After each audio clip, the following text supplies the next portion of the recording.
Welcome back, everyone. Today I am going to break down some pro-China talking points that came up in the last debate 2 weeks ago now. And I thought that I'll break this video up into 3 parts. I have 3 guests in this video.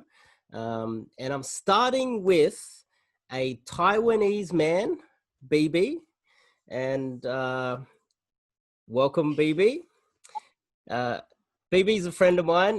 We met in Australia and he's now back in Taiwan, and he got fired up when he heard a few things, few pro-China talking points. But I wanted to get his point of view on one thing, which is quite obvious to me. BB, remember I sent you that image, that little bit of video of that guy? I just want to firstly, what's your point of view on that little bit of video that I sent you? And for you guys at home, this is the snippet of the video. And so what do you think, BB? I think it's just racist and stupid. Yeah. Nobody does in 2020. Too stupid. And especially they are on the Great War. Stupid. Only thing I want to say, they are stupid. That's it. Australia and every other country can just sit on the fence. They don't need to pick America or China. They can just sit on the fence and let the the dice roll as they may, and whatever happens happen. As a Taiwanese man, you forgot your flag, by the way. But what do you think? What do you think? I think sit on the fence is impossible. Not gonna happen. No way.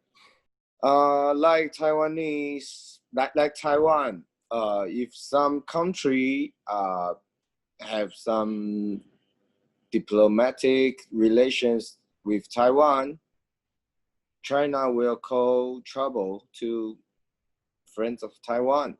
You can see on the news very obviously. And they just destroy you, economic, everything, immigration in your country. Yeah. It's not just that. If Australia, amongst other countries, sit on the fence and we don't build a coalition to balance China, do you think it's possible that China will take Taiwan easier? They will take Vietnam, they might take South Korea, they might go into Mongolia, they might cause some more trouble on the border of India, they might take more of Pakistan, Cambodia, obviously. If Australia sits on the fence, how would that affect Taiwan? Because we know China is looking at Taiwan very seriously these days. I think China is very powerful and strong, so we should push back together. The only solution is push back together against China. Too powerful. Yeah, for you guys at home, BB watched the debate. I just thought having a friend on to have a little discussion would be good. So let's get on to the next interview. What we're going to discuss today is the idea that I heard in a debate recently that we should cede part of Australian land and build a little mini Hong Kong, like a South Hong Kong or something like that. Firstly, why don't you guys leave a comment and let me know what you think about this great idea. And here's the clip now. Like we could just build a new city somewhere and just totally say, all right, because what actually built Hong Kong into such a great place wasn't, the infrastructure, you could argue it was, the economic or corporate environment that was there, but really it's the creative energy of the entrepreneurs and the people there and the hardworking spirit, which actually creates this kind of freedom and personal paradise that is Hong Kong. And so if you take the people out, Hong Kong's not so great anymore. But if you put them in Australia, Australia could actually benefit so much from having them. And I think it would be a great opportunity for Australia. You could build like a little gulch somewhere on the coast and have this kind of personal freedom. You could call it Freedom City. And I think it would be a great opportunity for Australia. You know, So, Alexandra, what do you think about the idea that we should cede some of our land to possibly start up a new country on our own land? What do you think about that? Well, you hear some pretty crazy stuff on the internet. I'll start by saying that the idea, I think it wasn't even a whole country. They wanted to transplant a city, like an adopt a city program, as if Hong Kong was some kind of stray that the rest of the world can take on board. Interesting concept. I'd say it's more of a hypothetical question than a reality that anyone could actually enact, but I don't know, we can have a chat about whether that's a thing or not. I would go even further to say that anyone that suggests that should be investigated by ASIO because something dodgy is going on. It does sound a little bit treasonous to put a city on Australian soil. So, well, let's have a chat. What would happen if we put Hong Kong on Australian soil? First of all, you'd have to take that land from somebody, an Australian, to begin with, which I don't think would go down particularly well with our Indigenous population for a start. Then you'd have to build the city, and considering that most of us are having trouble getting roads and dams through the Greens councils, I'm not sure we're going to get approval for a brand new city anytime soon. And then, of course, you have the geopolitical strife that you would start with that kind of thing, where China, who loves to use ethnicity as an excuse to take over new portions of land, would look at our little Hong Kong city and be like, great, that's ours, thanks very much. We'd like that back. Yeah, they might start, this little city might become some form of a gated community where the Australians or anybody else isn't allowed in there. And then perhaps they might start to have their own flag. They might have diplomatic relations with China. Maybe they'll sign some form of a free trade agreement with China. Maybe China would want to arm them after a while. Well, we could put it in Darwin. They've already got a 99-year lease on our port. So we just turn Darwin into New Hong Kong and see how that goes. I heard that there's been people talking about the possibility, because of this virus and the damage that it's done to our economy, there's people talking about us seizing that port and taking it back to repay us for this virus that has destroyed our economy. I've heard people talk about that actually. Well, the Darwin port, the Newcastle port, the Western Australia port, the Tasmanian port, the airfields. You know, there's a fair bit that we should be seizing back on principle. I think they can take the Victorian Premier too. I think they own the Victorian they can Premier. Have that. We'll even box Daniel Andrews up for them and ship him back. Oh, yeah. Oh, I was actually thinking the other way around. We could we were going to seize Daniel Andrews from China, but yeah, I guess we could probably send him off. Export. He should be an export. We can solve a couple of problems that way. Yeah, so it's a ludicrous. It's a mind-bending, ludicrous idea. This idea is transplanting cities from. But you know, there is a real discussion about what is the world going to do about Hong Kong. Because there is basically a displaced population coming. Yeah, well, my understanding is that the unemployment rate right now is at levels that it was 22 years ago. Correct me if I'm wrong, someone in the comments. 6.5%, I think, last time I checked.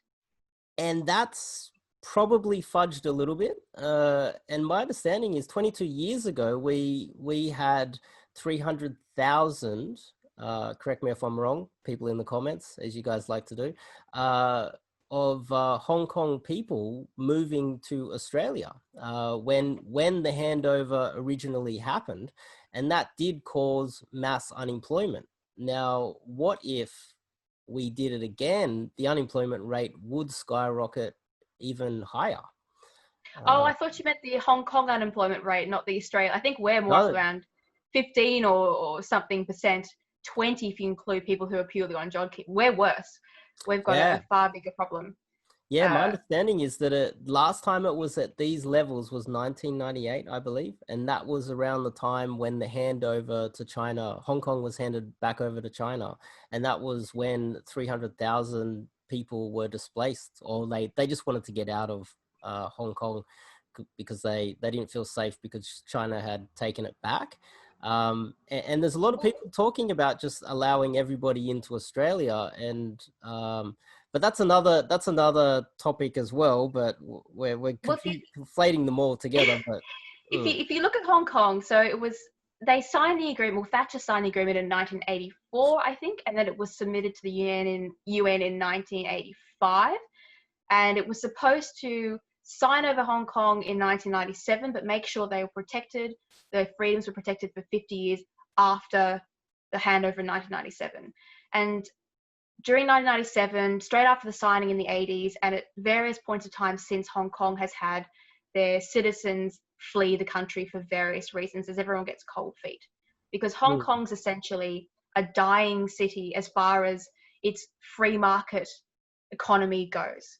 Everyone knows that it's the last days of autumn and there's no real escape from China. I mean, the whole reason it was signed over in the first place is because China threatened war, and the world didn't particularly want to go to war in the 80s. So they said, okay, fine, we'll sign this.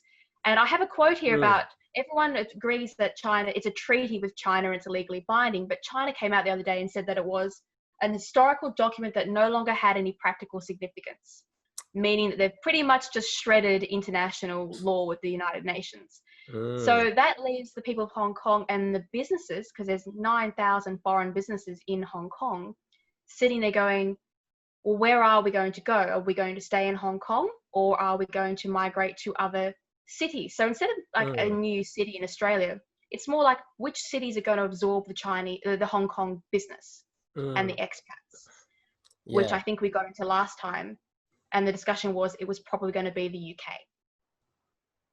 I think the UK would like them.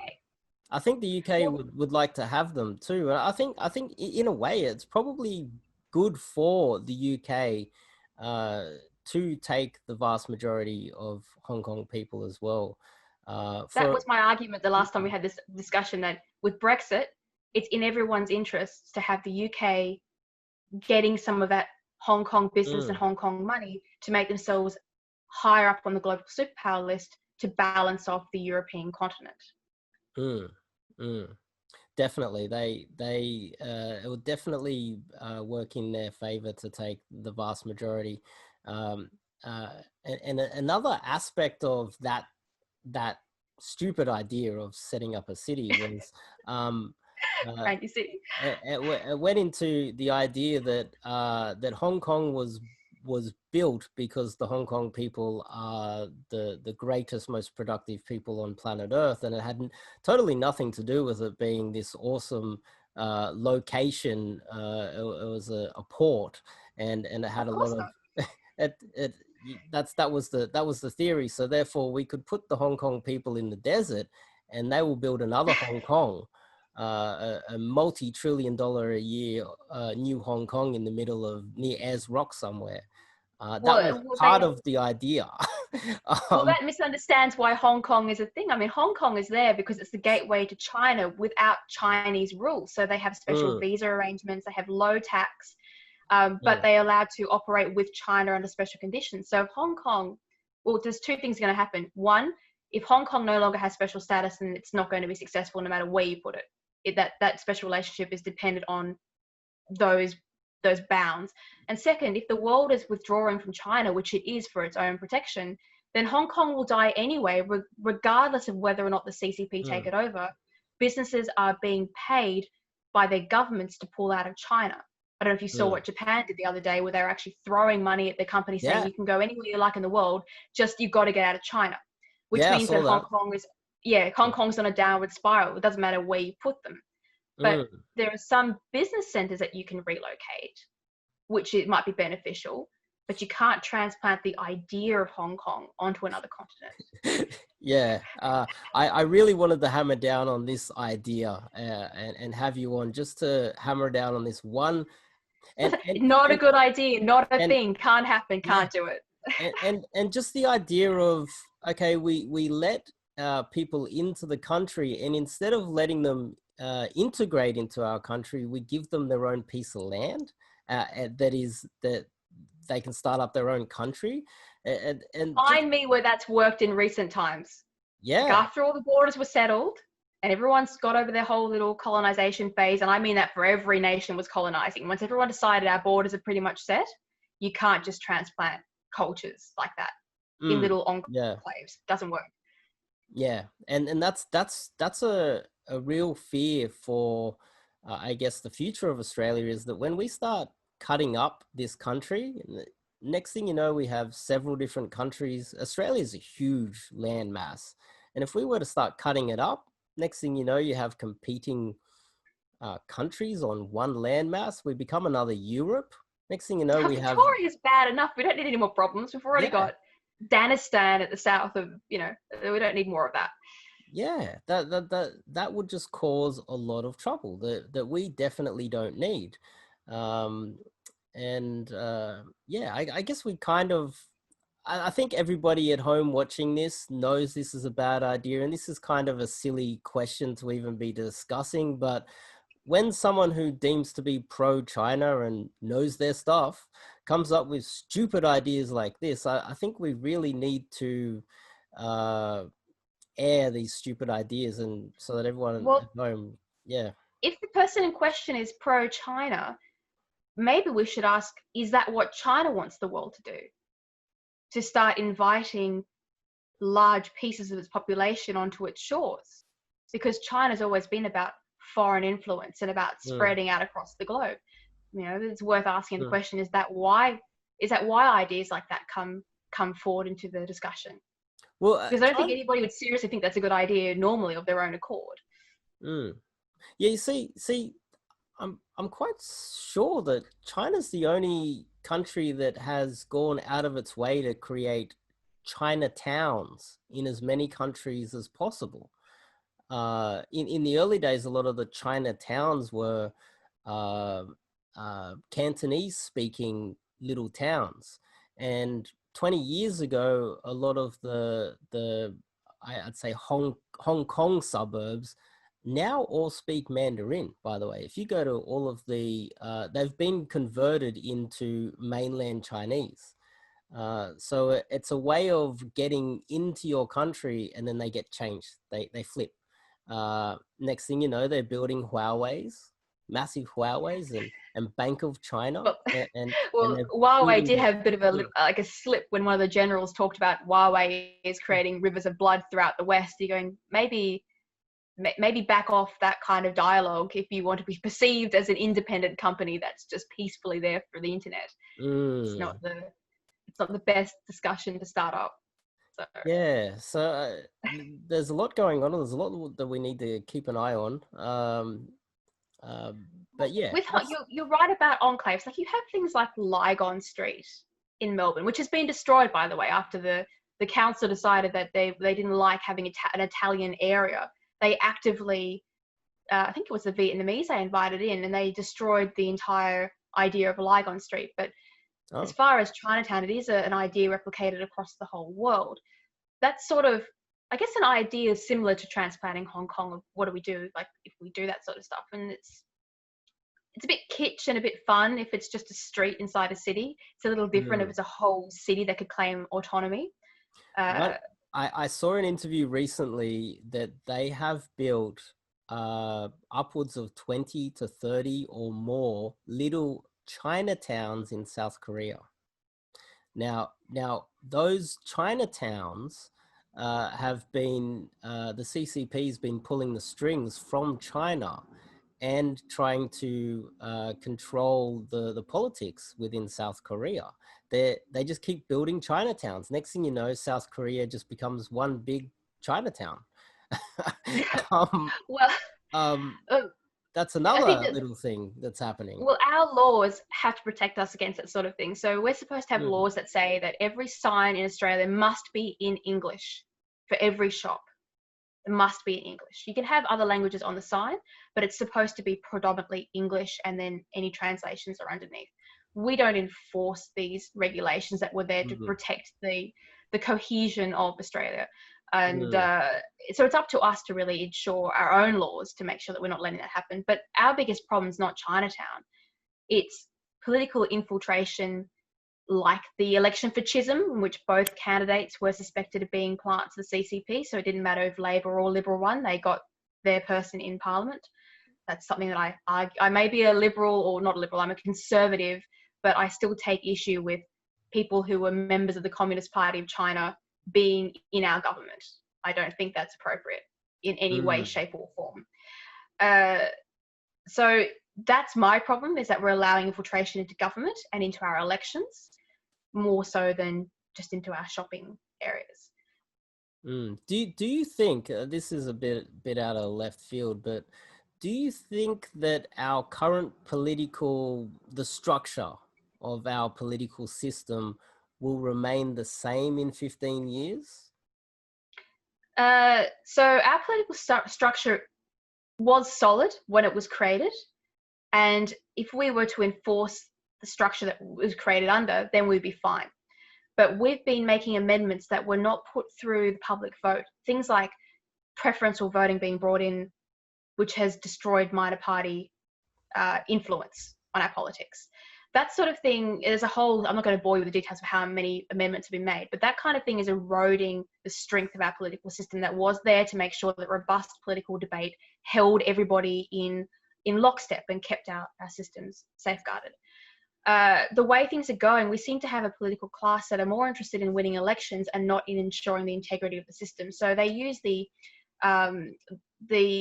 your Australian citizenship legislation to get rid of people like Barnaby Joyce, who's clearly an Australian citizen. And this wasn't designed to remove people like that from Parliament. But they don't put it on people who are members of foreign national governments who are sitting in Parliament.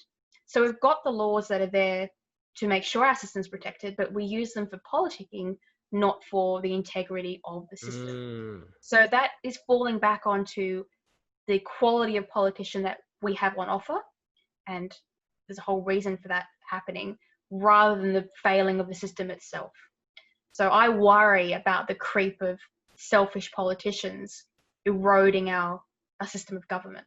Did that kind of answer your question without notice? I'm not sure if I did. If that was what you're after. No, it did. Definitely touched on a few of those points, because I guess that's the fear, isn't it? That if we don't have a strong political system, and I'm not into politics at all. I just rant about China. You know that.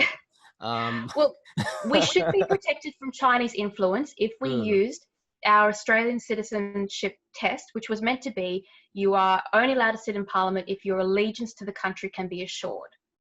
That was the whole point of that.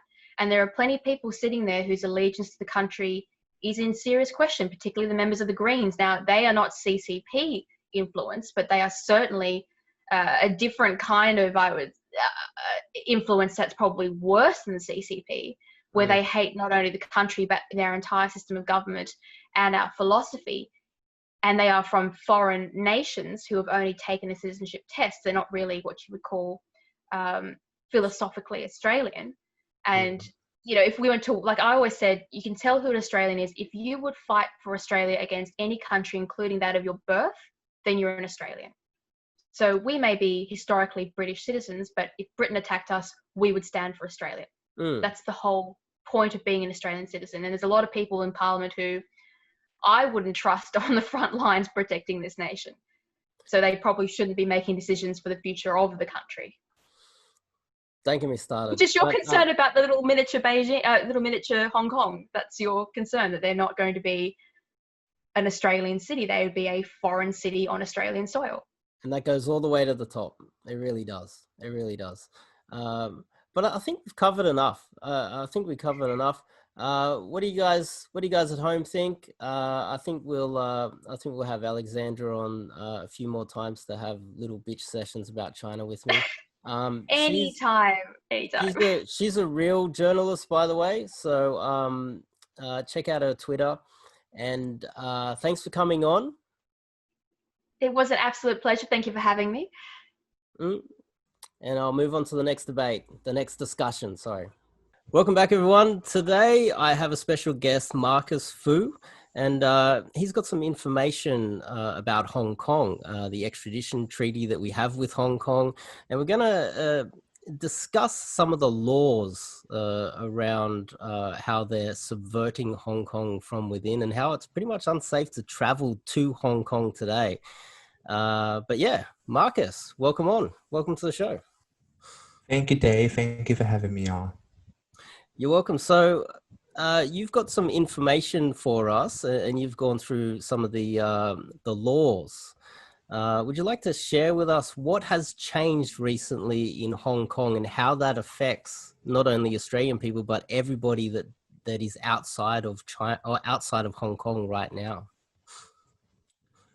Well, in an attempt to quell the protests and some of the riots that occurred in Hong Kong, the Beijing government wanted to enforce what is called a national security law. Now, it was under the slogan called "Promote One Country, Two Systems, Promote Stability," and they effectively bypassed the Hong Kong Legislative Council to basically just enforce it onto Hong Kong. There was a body that voted for it, and they enforced it. And it's under 4 categories: sedition, subversion, collusion, and terrorism. They say it's to quell the protests or the riots, but it's basically to crush any anti-PRC, anti-communist Chinese government activism, protests, campaign, dissidents, and it's effectively killed liberties in Hong Kong, freedom of expression, all that. And so can I just clear something up? My understanding from this new law is that if you were to be deemed to be committing sedition or being a terrorist outside of China, so just say our conversation today is something that the CCP does not like. If we travel to Hong Kong tomorrow, we could be arrested for committing some sort of thought crime outside of Hong Kong. Is that correct? My understanding is that there's the Office of National Security that does this, and it has an incredible power, and it's not held to account by the Hong Kong government. And so, of course, the Morrison government has rightfully torn up their extradition treaty with Hong Kong, but if we were to somehow end up in Hong Kong, then if we are found to have fought afoul of the law, then we will be slapped. Possibly slap charges, and so go to a trial bounded to mainland China. But given how opaque China's justice and legal system is, what my understanding is that you're stood for trial and people have to be obliged to testify. So, like the basic law and what we know of the judiciary system and the legal system has been completely trampled. Obviously, it's either life imprisonment, or if you were cooperating, it's like several years in prison for life. Simply for if you flew a flag that said "Liberate Hong Kong, Free Hong Kong," and you fall afoul of the law, you're basically banned up in prison for life. That's recently, basically because it's so badly, so vaguely written. They've already called 600,000 people who voted in the pan-democratic primaries as committing sedition. Yeah, if I'm to Google search what sedition means head on, it's not voting in an election. Sedition is conduct of speech inciting people to rebel against the authority of a state or monarch. They were voting in a pro-democratic primary. They're not calling people to overthrow Carrie Lam or that's apparently sedition. Yeah, are you aware of the protesters that were recently arrested, and all they were doing was carrying white pieces of paper with nothing written on them? I am very well aware that the cops in Hong Kong have told them to basically shut up, not to test the law. Even the Secretary of Justice herself has said not to test the law. Yeah, I've seen them hold out white pieces of paper because they have to get creative. Of course they have to. And they were arrested? And the cops are basically saying, don't do it. It's like the whole thing blank pieces of paper. There's no free Hong Kong on it. It's just, it's basically become a police state, isn't it? And they were arrested. Am I correct in that? They were arrested. They got to go to court. They possibly go to jail for that. Well, my understanding is if you foul the law, then you're basically banned up in prison for life. So imagine going to prison because you held a white piece of paper in protest of the law. That's Hong Kong. Well, I mean, it'd be like in Australia if Western Australia was its own independent semi-autonomous territory from Australia, and the federal government enforced a law onto Western Australia to say no talk of secession, no protest for secession, no campaign for secession, and if you even talk mildly about secession, then you'll be going to prison. That's basically what it is. So technically, this conversation is breaking the law. So therefore, if we were to travel to Hong Kong, we could be arrested. But for the Australians, Americans, the British people out there, the people who are not in Hong Kong right now, they might have friends or family in Hong Kong, and they're not exactly sure if they have broken any of these laws. Maybe they have tweeted something, maybe they have said something on social media. Do you recommend that they avoid traveling to Hong Kong for the foreseeable future? Well, the Australian government has warned Australians not to travel to Hong Kong because they'll be at risk of arbitrary detention on national security grounds. So already the Australian government has up these warnings for both China and Hong Kong. Because I know I follow some people on Twitter. They have a special place in their heart for Hong Kong. I mean, look, I would just say, just don't ever go to Hong Kong again until this law is repealed. I'll just say, go somewhere else. I mean, it's not even worth the risk. Yeah, of course. I've seen people in Hong Kong have gone lengths to wipe out their internet footprint because what happened if you mildly tweeted something of an article and you just quoted something from the article about Hong Kong or something I mean, it's so vaguely worded. Well, actually, I read a book recently where it was talking about an American guy who was running his company's Twitter account, and something about Tibet popped up, and he just liked it. And somehow they found it, and they destroyed his life. They tracked down his business. They got him fired. All these awful things happened to him. So most people out there would have accidentally done something in the past and they wouldn't even remember it. And a lot of flights would be going through there. A lot of flights would be going through there too, by the way. Like you might be a stopover and then you get arrested in the airport or something like that. But yeah, what were you saying? Growing up, I always wanted to go to Tibet because I'm a Buddhist. And so I'm in love with the Buddhist statues and the monasteries. I've always wanted to go to Tibet. I have never expressed anything on Tibet. So I might get off. But I mean, this is where my inner libertarianism comes out, because this is championing on freedom of expression, freedom of speech, civil liberties.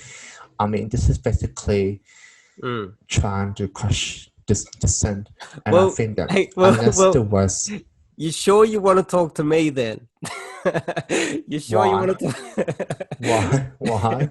Is this something I'm not aware of? Well, the amount of things that I say about China, you might just get arrested if you go over there. I think anyone associated with me better be very careful traveling to China. I know I can never visit China ever again. I'm worried. I mean, call me a bit paranoid. This is where my inner libertarianism comes out. Call me a bit paranoid. I'm afraid if I go to countries like Singapore or Malaysia or Thailand, what happened to me? I think Singapore. Do I have to avoid the whole of Asia? Should I just go to Europe? Yeah, it's a lot safer in Europe. I think Singapore's fine. I think Taiwan is still fine. There's gangs in Taiwan. I think to some extent it's still fine to go to I think it's South just Korea. like Hong Kong. It's just the Hong Kong area that's just like a no-go zone. Yeah, basically. for now. For now, you should definitely avoid Hong Kong and China. Soon, I would be very careful around, say, Mongolia and Cambodia and Laos, because Chinese they're not like Taiwan. Taiwan's got a very strong pro-democratic president, China Wen. I mean, she's very strong in her anti-communist China views. I mean, Taiwan's got a strong leader. Yeah, I mean, you look at Cambodia and all that. I mean, how easily they can be, brought to China because they don't have a strong leadership like Taiwan has to China Wen. I mean, I guess that's why she got elected with a huge majority in January. I remember I saw the votes come in, and she got elected on a huge vote. And she crushed the pro-communist China, pro-Beijing Kuomintang candidate. Oh, that's a good. It gives me a good opportunity. If you guys want to know a little bit more about Taiwan, I'll leave a card up the top here. I did a lot of research on this video. It's about 2 years old, but it's still relevant today. And Taiwanese people tell me that this has more information than what they knew about their own country. So. If you guys are watching this, click on I've always wanted to go to Taiwan. It's such a beautiful country. It's got beautiful temples. I think Taiwan would be safe.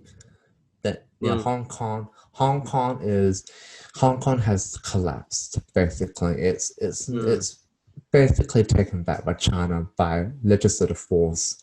I mean, I think the idea of taking back a country or something like Hong Kong can be done with a passing of a legislation is quite terrifying. I mean, it's scary. I mean, they did it through legislation. They didn't invade Hong Kong.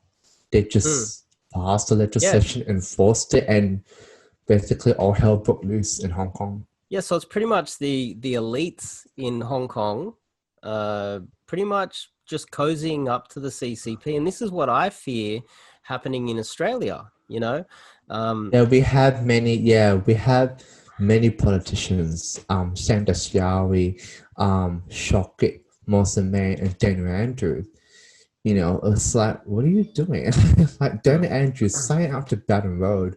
Not even Malcolm Turnbull did that, and he was a very how to describe it? He was a very pro-China prime minister. He didn't sign up to Baton Road. And it's like, what are you doing? Like, you're not the foreign minister, you're not the prime minister. You don't have an electoral mandate. You don't have an electoral mandate to sign up to Baton Road. Like, it's going to plunge Victoria into more debt. It's going to hurt Victoria. And it's like, well, it's just, it concerns me because in Western Australia, we had a case of Pierre Yan, and he had alleged CCP ties, but he's powerful to the Labour-led faction here in WA Labour Party because he draws a lot of members in. So he's indispensable to the Western Australian Labour Party. So it was like, you have someone who has alleged CCP ties, you're not getting rid of him. Like, so like, there's all these politicians that are getting brutal. Like, and I'm also concerned for like on the Liberal Party side, because I come from the Liberal Party of Australia.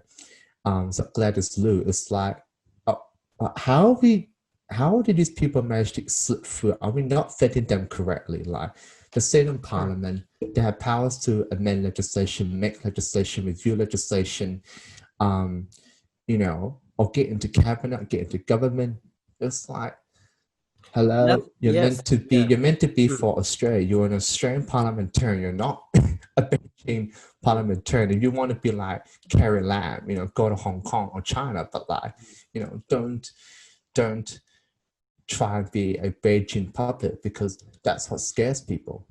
Like I guess loyalty to Australia. I guess this is how a lot of authoritarian governments behave. They corrupt the elite, and it's not really just authoritarian government way of behaving. Every country that has power does that. They go straight to the powerful people, and they corrupt them. And there's something happening in Australia where we have a lot of students now that are going to study in China. They're coming back with degrees. They're actually getting free degrees in China.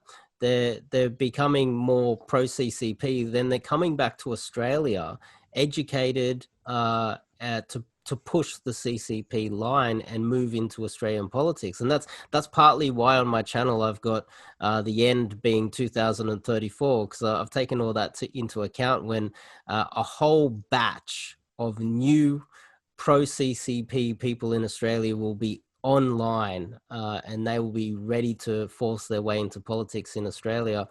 What do you think about that? And do you think we'll be able to hold them back?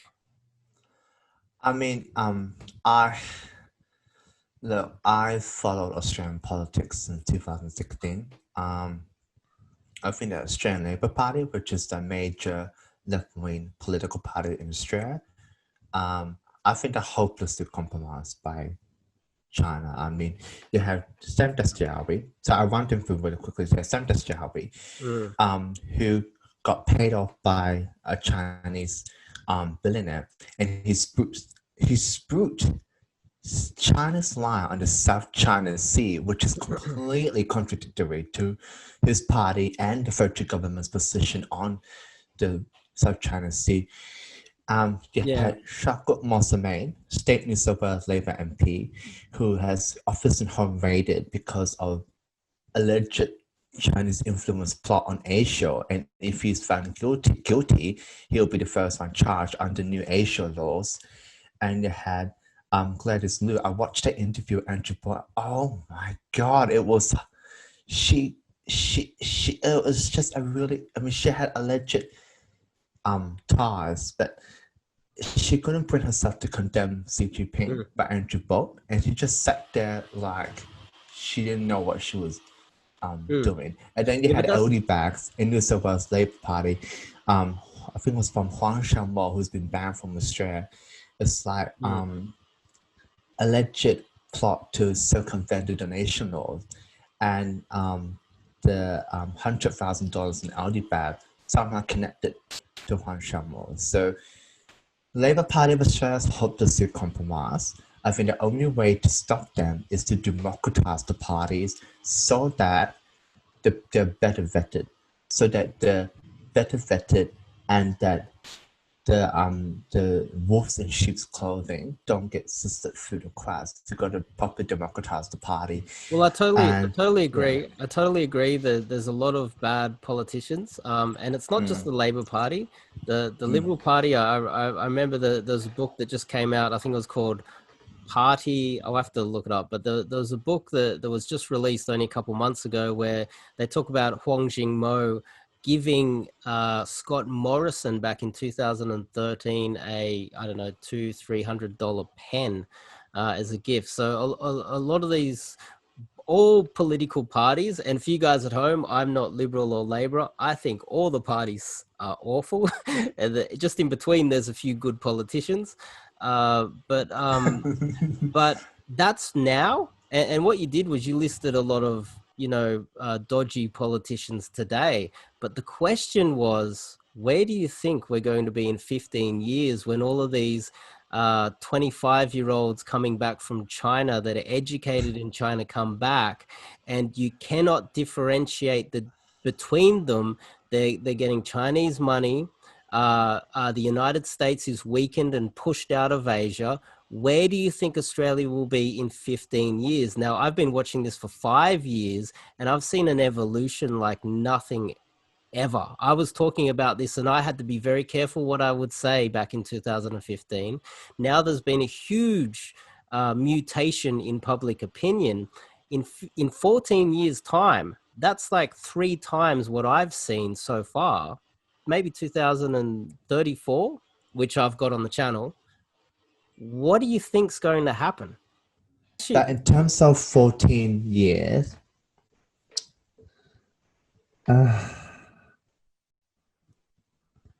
Look, See, let me add a little bit more to that. You see, these laws created by us are created by obviously the population. We put pressure on our politicians, not that they listen all the time. And then the politicians put a bit of pressure on, you know, our agencies like ASIO.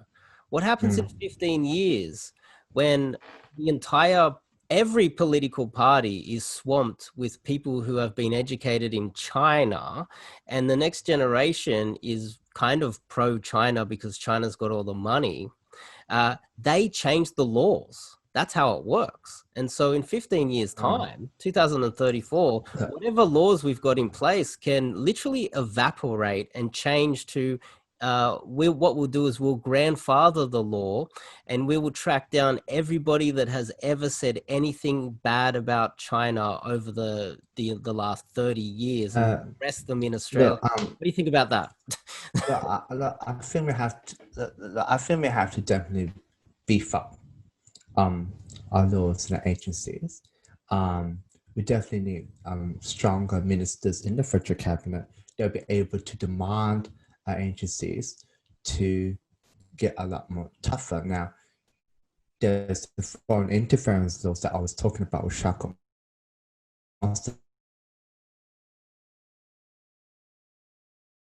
Oh, I think we have lost Marcus. But yeah, well, by the looks of things, Marcus was going to tell us. Oh, he's back. He's back. Beef up. Sorry, my internet connection is really unstable where I am. It's terrible. Oh, it's okay. Well, how about we've had a nice little chat. How about we just cut it off there? And but for you guys at home, this is Marcus Fu. I've got his Twitter handle. Hopefully that's what you would prefer. And thanks for coming on. I appreciate you coming and giving us a little bit of an update of what's happening in Hong Kong. And for you guys at home, it's probably not a good idea. Well, it's definitely not a good idea for you to travel to Hong Kong ever again. Taiwan's still an option. But thanks for coming on, Marcus. And for you guys, I'll see you guys in the next. Welcome.